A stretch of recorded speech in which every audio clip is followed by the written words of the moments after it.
Hiya, saying again, it's Monday, lunchtime, it's scorching hot.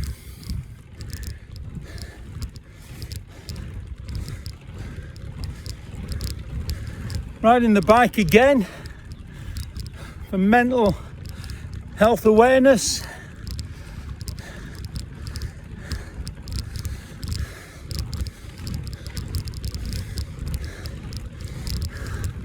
Just coming up Greenhow Hill, I'm nearly at the top. It's going to level out in a minute.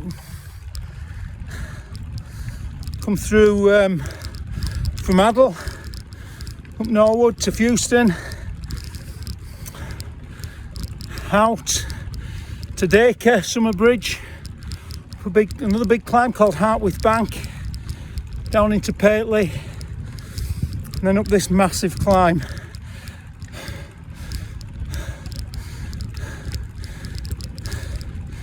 So the aim for today has been to do about 50 miles, lots of big climbs at a steady pace. Get some thoughts together around mental health. But it's great to be in the sunshine, great to be in the open air.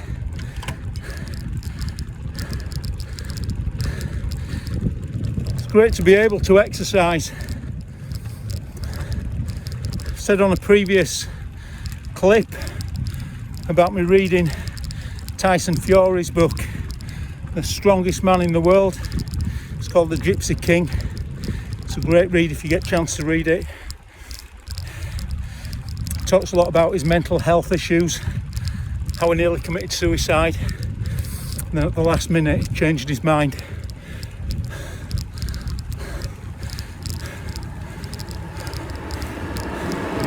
Some people have severe mental health issues, some people don't. Some people don't have any at all. Most people do. And it's really important that we learn how to manage them. Tyson Fury says exercise every day is a massive key for him. I've cycled for 30 years now and I love it. It helps me to get everything in perspective. I'm free on my bike. I feel ace on my bike. Not always.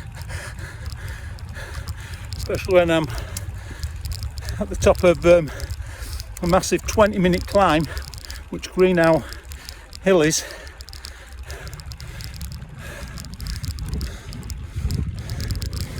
I'll get a great sense of accomplishment when I've done it.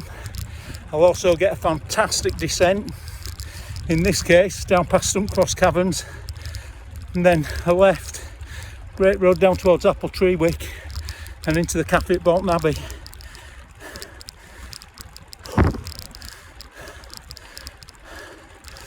So yeah, Tyson Fury talks about his exercise being key.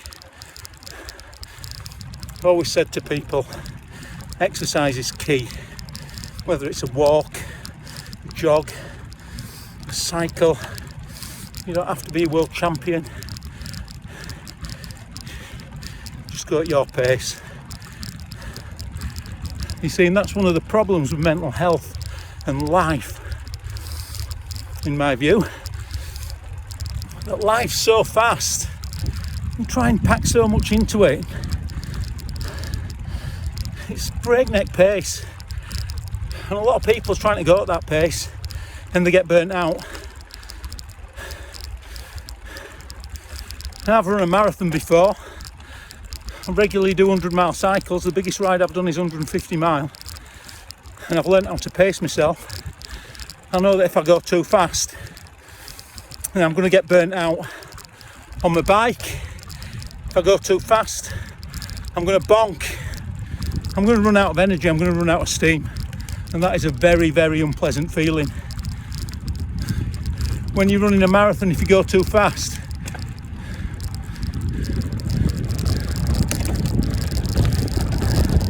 and you run out of energy, you're going to hit a wall.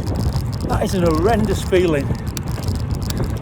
I guess that the mental health is, if someone has a mental health issue, they run out of energy for life, they hit a wall, they bonk, they come to a standstill, and you can't do anything else but stand still and cry and experience torturous pain.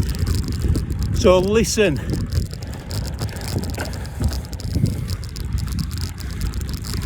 A big key to managing mental health is to take life at your pace.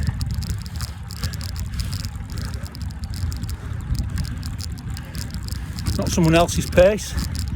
If I run with guys that are faster than me or ride with guys that are faster than me, I'm going to kill myself. And mental health is killing a lot of people because people are going too fast. And this pandemic, for me, there's a lot of good things in it, and one of the good things is that people slowed down. And so when we go back to the views out there, when we go back to what might be described as normal living, if we ever do, go at your pace. You know, in cycling, I rode in a group on Saturday. There were 7 of us. Not rode in a group for a while, but I realised how much I'd missed it. We did 70 miles, and it's so much easier when you're cycling in a group.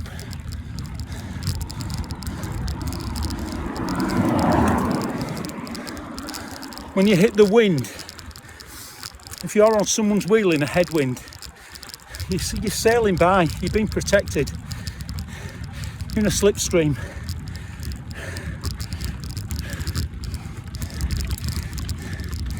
You can share the workout. You can enjoy being with each other.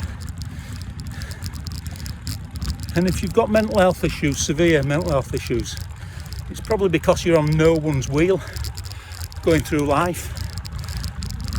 Listen, you've got to manage that yourself. I know what I'm talking about because I live by myself.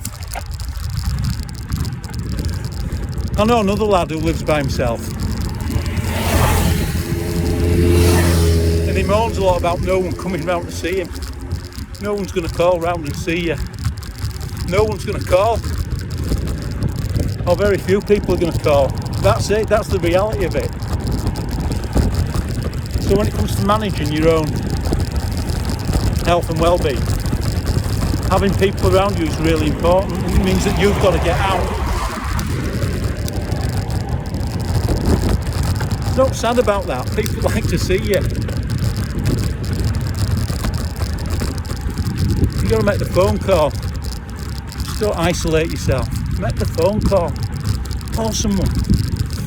You know what? If there's no one for you to call, you can call me. Call me anytime. I won't give you any mental health talks. I'll let you do all the talking.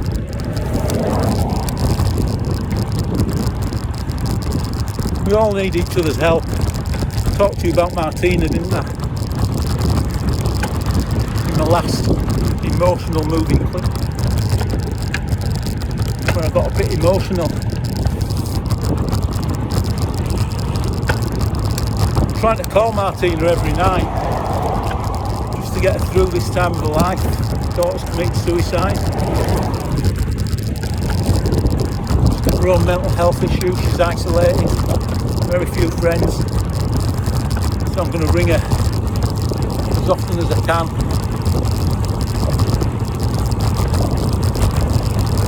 So she can get on my wheel, and I'm trying to help her at the moment with her running. She loves running. But she just wants to go out and run fast. I'm trying to get her to slow down. Help her with the nutrition.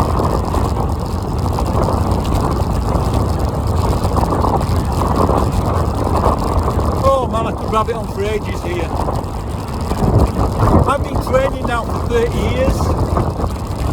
Well, 40 years. 40 years ago, I decided that I would train every day if I could. I have rest days, but I try and train every day.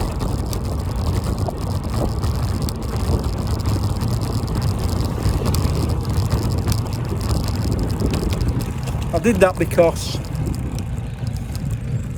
my dad died when I was 20 of lung cancer.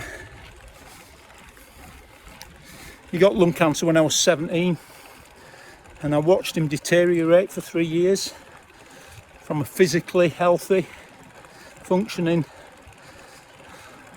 13 stone man. By the time he died, he was under 8 stone.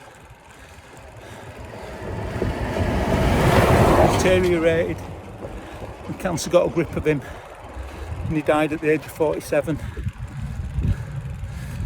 I'm 57 now. I'm the fittest I've ever been. I've got aches and pains, but I'm strong. It'd have been 10 years if I'd been dead 10 years if I'd have died at the same age as my dad. Bless him. So my aim at 20 is to just do everything that I could to live a long life. So my daily focus is to make decisions that will help me to live a long life. That includes diet. I'm not over the top with it, but I want to make sensible decisions that will promote long life. So that's the reason why I try to look after myself.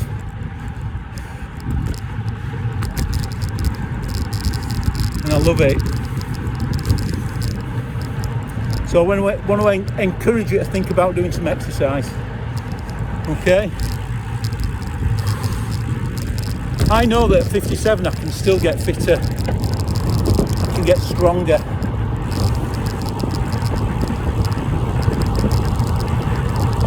So I've got to push myself. I've got to be sensible. I've got to push myself. I've got to put myself through some pain because it produces endurance. Pain produces endurance.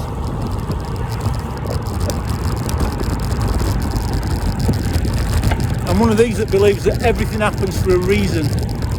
Everything. Every struggle, every problem that we have.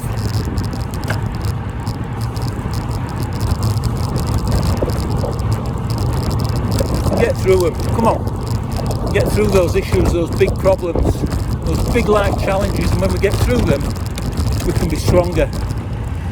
It gives us endurance and strength eventually to overcome the next thing.